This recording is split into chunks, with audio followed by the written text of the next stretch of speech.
perp, a small perp, a chip brick, a non-chip brick, a little squeaker, a header next to a coin closer.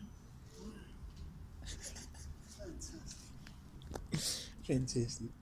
Look at the panel brickwork up there, see how big the perps are. Look at the dippers and divers. The perps are varying from 25mm to 10mm. Here you've got a consistency of everything being 10mm. The perps, the bed joints, so you can see this has been rebuilt. That's good, that. Look at the squint bricks, buddy. Look at that big squint brick. You know, it's a fantastic squint brick, but not such a good big perp. You want a small perp. Fantastic.